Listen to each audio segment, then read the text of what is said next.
Semua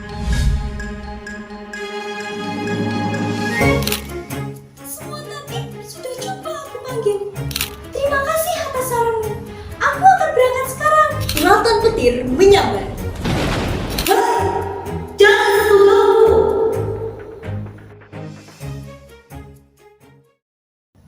Assalamualaikum warahmatullahi wabarakatuh. Halo teman-teman semuanya. Salam kenal ya. Aku Kalila Hauril Jannah, perwakilan dari DPKW Kecamatan Kota. Kali ini aku ditemani sama Zia. Ayo, sapa teman-teman Zia. Hai semuanya, aku suka sekali mendengarkan cerita. Hari ini kamu cerita apa? Zia mau dengar cerita tentang peri yang memperjuangkan kesehatan ibunya? Hah? Mau! Oke teman-teman, kali ini aku akan membawakan sebuah cerita yang ditulis oleh Kak Ati Setiawati yang berjudul Petualangan Peri Peti. Tanpa berlama-lama, mari kita simak ceritanya. Check it out. Di suatu pagi, suasana kampung peri begitu ceria. Cahaya mentari memancarkan kilaunya di antara sayap-sayap kecil yang berterbangan. Para peri sedang bersukacita menyambut kedatangan musim hujan. Namun, tidak dengan peri Peti. Ia nampak murung, duduk di sisi kasur ibunya. Ia menatap wajah ibunya yang pucat dan badannya yang lemah. Dengan putus asa, dia merintih. Oh, ibu, apakah aku harus kehilanganmu? Semua tabib sudah coba aku panggil, namun tidak ada yang bisa mengobatimu. Semua tabib terbaik di seluruh kampung peri sudah coba ia panggil untuk mengobati ibunya, namun keadaan ibunya juga tak kunjung membaik. Akhirnya, Peri Peti memutuskan untuk mendatangi sahabatnya, Peri Nusi. Hai Peri Nusi, apa yang harus aku lakukan? Semua tabib sudah coba aku panggil untuk mengobati ibuku, namun keadaan ibuku tidak kunjung membaik.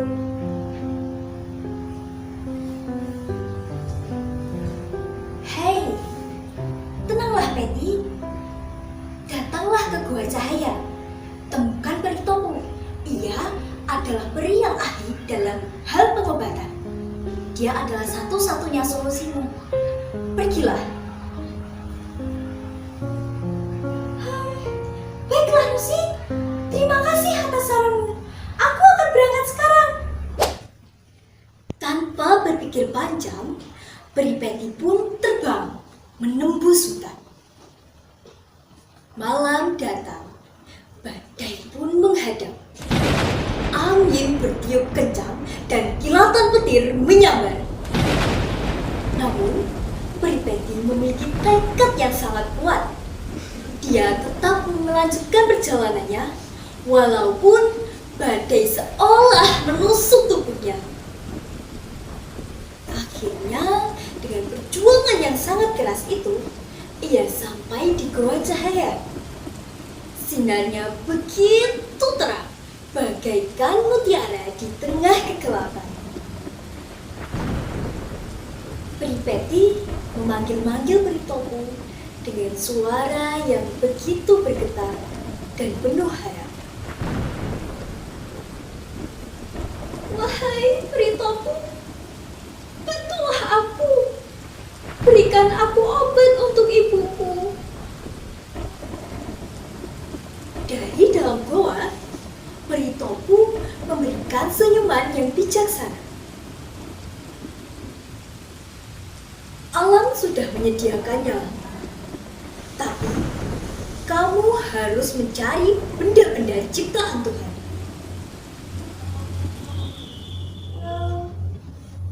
Benda-benda ciptaan Tuhan? Apakah itu? Mendengar pertanyaan itu, Peri Topu hanya diam dan tidak menjawabnya. Keesokan harinya, Peri Peti pergi membeli sekarung benda-benda di toko serba ada.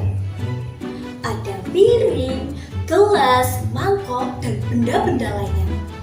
Untungnya, di tengah perjalanan, ia bertemu dengan Peri Nusi.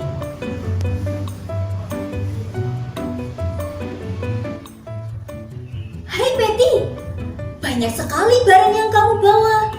Untuk apa itu semua? Peti pun menjawab, ini semua barang-barang yang disuruh oleh Peri Topu. Aku diharuskan untuk mencari benda-benda ciptaan Tuhan. Peri Nusi menggelengkan kepalanya.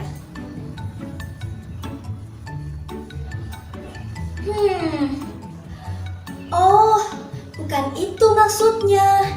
Itu semua adalah benda-benda ciptaan Peri. Coba pikirkan, apa benda yang tidak bisa dibuat oleh Peri? Peri Peti pun berpikir panjang. Dengan serius, akhirnya nampak matanya berbinar cerah. Air! Peri tidak bisa membuat air. Tepat sekali. Dan masih banyak hal lain. Coba carilah. Baiklah Nusi, terima kasih. Aku akan pergi mencarinya sekarang. Peri Peti pun terbang menuju sungai. Arusnya begitu deras hingga cipratannya terkena sayap Peri Peti. Aku tidak boleh menyerah di sini. Ibu menungguku. Akhirnya Peri Peti berhasil menangkap akar pohon dan mengambil sebotol air. Di tepi sungai, dia melihat sebuah batu yang sangat misterius. Namun anehnya, saat disentuh, batu itu bisa berbicara. Aku mau ikut denganmu, tapi aku tidak. Sampaikan kepada bangsa Peri supaya menggunakan aku untuk membangun rumah. Aku juga mau berguna. Walaupun sedikit takut, Peri Peti pun mengangguk. Baiklah, aku berjanji. Setelah mendapatkan persetujuan dari batu, Peti pun terbang menuju pohon raksasa untuk mengambil beberapa daun. Namun, ia jatuh terhempas karena hentakan yang keras. Hei, jangan sentuhku! Karena kaget, Peti pun menangis. Tolong, berikan aku beberapa daunmu. Aku membutuhkannya untuk mengobati ibuku. Karena perkataan Peti itu, pohon pun luluh. Baiklah, ambillah beberapa dan ambil juga beberapa buahmu untuk ibumu. Setelah menyampaikan terima kasihnya kepada pohon, Peti pun melanjutkan perjalanannya menuju Gua Cahaya. Di tengah perjalanan, ia menatap langit dan melihat pelangi yang membentang. Wahai pelangi, maukah kau ikut denganku? Dengan tersenyum, pelangi pun menyetujuinya. Tentu, aku akan ikut denganmu. Tak lama, burung pipit terbang di sampingnya dan menggandengnya sampai Gua Cahaya. Di Gua Cahaya, Peri Topu telah menanti kedatangan Peri Peti. Sampainya di sana, Peri Topu langsung memerintahkannya untuk mengeluarkan benda-benda ciptaan Tuhan. Ia telah berhasil membawa air, batu, daun, pelangi, dan buah. Setelah itu, Peri Topu langsung meraung semua benda-benda itu. Daun ditumpuk menggunakan batu, diberi sedikit air, lalu dibungkus dengan pelangi. Dan jadilah ramuan permen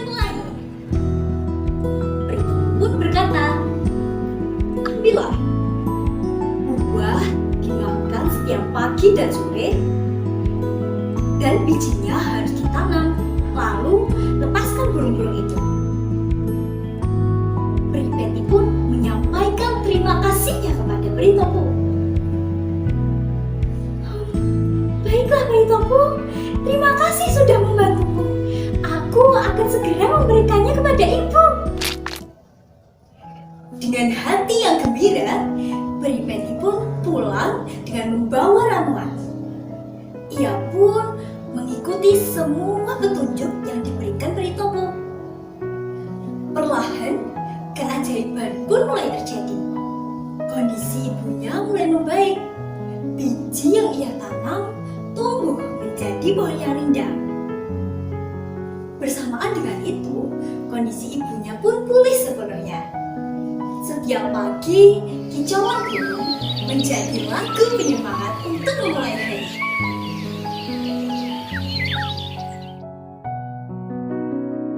Nah, dari kisah petualangan Peti, kita bisa belajar bahwa dengan berkhidmat kepada orang tua dan senantiasa bertawakal, maka ridha Allah akan selalu menyertai.